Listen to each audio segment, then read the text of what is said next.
Ya, maaf tadi terputus ya, Pak Guru lanjutkan bahwa kalau kita mengakui bahwa Nabi Muhammad adalah utusan Allah, itu harus kita mencontoh dari perbuatan atau akhlak dari Rasulullah, ya, dari Nabi Muhammad itu harus kita contoh. Nah, dan kita juga harus percaya bahwa Nabi Muhammad itu adalah utusan Allah yang menyampaikan wahyu dari Allah. Berupa apa? Berupa Al-Quran.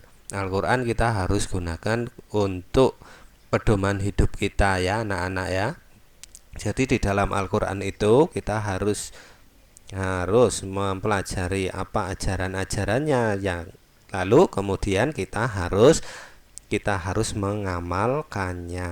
Nah, contoh sikap yang mengamalkan kalimat syahadat adalah, ya, kalau kita mengamalkan kalimat syahadat itu ya termasuk juga mengamalkan apa pelajaran yang ada di dalam Al-Quran. Nah, contohnya adalah satu, tunduk dan taat pada perintah Allah dimanapun dan kapanpun. Nah, jadi kita harus kapanpun dan dimanapun itu harus taat pada perintah Allah. Perintahnya Allah itu adalah, contohnya ya, adalah sholat, zakat, puasa, dan perbuatan-perbuatan yang baik lainnya. Itu adalah perintah Allah, ya kita harus lakukan itu. Tidak boleh kita melanggarnya, tidak boleh kita tidak melakukannya, ya. Kemudian kalau Allah itu memberikan larangan-larangan yang ada di dalam Al-Quran, contohnya kita tidak boleh makan makanan yang haram, kita tidak boleh minum minuman keras, tidak boleh berbuat jahat kepada orang lain, ya, itu tidak boleh kita lakukan.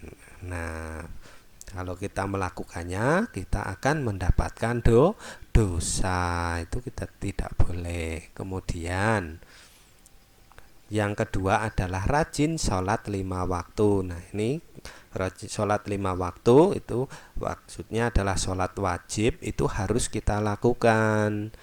Tidak boleh kita melakukannya terpaksa. Kalau dipaksa, kalau disuruh baru mau mengerjakan, itu tidak boleh, ya. Kita harus ikhlas mengerjakannya. Jadi kalau kita mendengarkan suara adzan, kita harus segera bergegas untuk sholat, ambil air wudhu lalu kemudian sholat.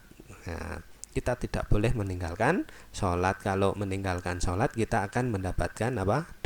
Dosa. Tapi kalau kita melaksanakannya kita akan malah mendapatkan pahala. Nah, kemudian yang ketiga itu rajin membaca dan cinta Al-Quran. Nah, kalau kita sebagai umat muslim, kita harus membaca Al-Quran. Paling tidak setiap hari kita harus membiasakan membaca Al-Quran, ya.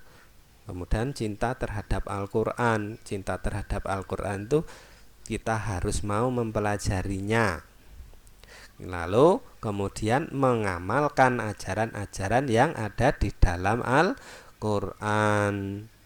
Nah, ya, setiap hari, apa tadi Pak Guru sampaikan, setiap hari mari kita usahakan untuk membaca Al-Quran, anak-anak, ya.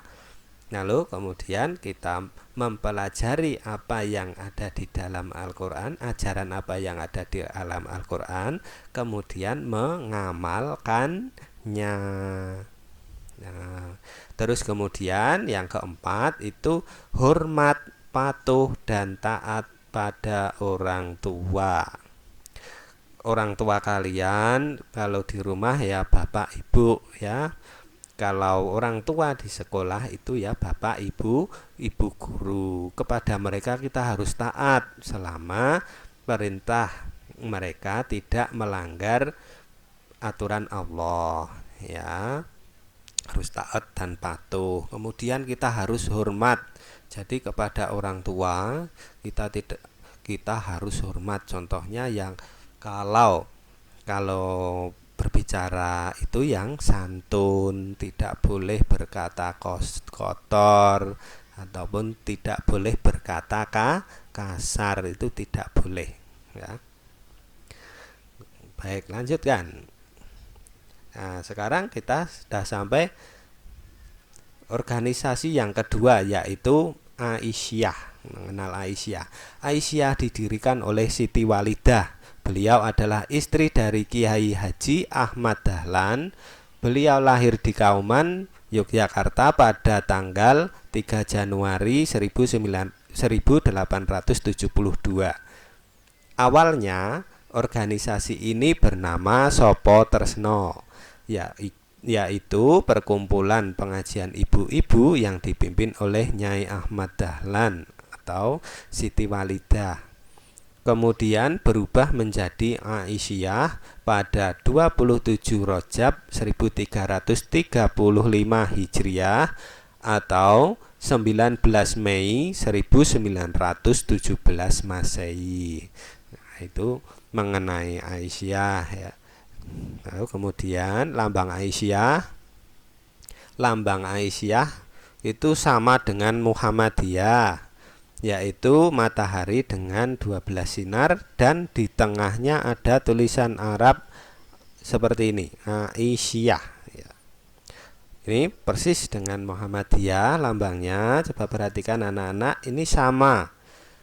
Dari banyaknya sinar juga sama, warnanya sama. Kemudian ada di dalamnya syahadatain, asyhadu alla ilaha illallah, dan apa? Wa asyhadu anna Muhammadar Rasulullah, juga ini sama. Yang berbeda itu adalah tulisan di tengah di sini. Kalau Muhammadiyah itu Muhammadiyah, kalau di sini Aisyah. Nah, baik, itu lambang Aisyah. Kemudian amal usaha Aisyah apa saja? Yang satu, yang pertama, Taman Kanak-kanak Bustanul Atfal atau TK-ABA. Yang kedua, sekolah khusus perempuan seperti Mu'alimat dan Stikes Aisyah. Tiga, Balai Kesehatan Ibu dan Anak atau disingkat BKIA. Empat, Panti Asuhan untuk Yatim Piatu dan Fakir Miskin. 5, tempat ibadah khusus perempuan bernama Mushola Muhammad Aisyah. 6, itu bimbingan dan penyuluhan kepada kaum perempuan yang tergabung dalam Nasihatul Aisyah. Nah, yang ini mushola ya, ini maksudnya adalah mushola Aisyah ya. Maaf salah menuliskannya ya, harusnya di sini pakai O. Oke. Nah, itu mengenai Aisyah dan mengenai Muhammadiyah. Anak-anakku, ini yang Pak Guru sampaikan itu adalah rangkuman. Untuk yang lebih lengkapnya silahkan kalian pelajari di buku halaman 1 sampai dengan halaman 8. Nah, itu kalian pelajari biar lebih lengkap. Nah, untuk latihannya silahkan kalian kerjakan halaman 15 dan 16 ya. Silahkan ditulis di buku tulis, lalu kemudian kalian foto, kemudian dikirimkan kepada guru kelas masing-masing ya. Sekian dari Pak Guru akhiri. Wassalamualaikum warahmatullahi wabarakatuh. Ya, sampai jumpa, sampai bertemu kembali di lain kesempatan. Jangan lupa melakukan 5M, memakai masker, menghindari kerumunan, mengurangi mobilitas, dan yang terakhir adalah mencuci tangan dengan sabun. Ya, cukup dari Pak Guru, cukup sekian. Wassalamualaikum warahmatullahi wabarakatuh.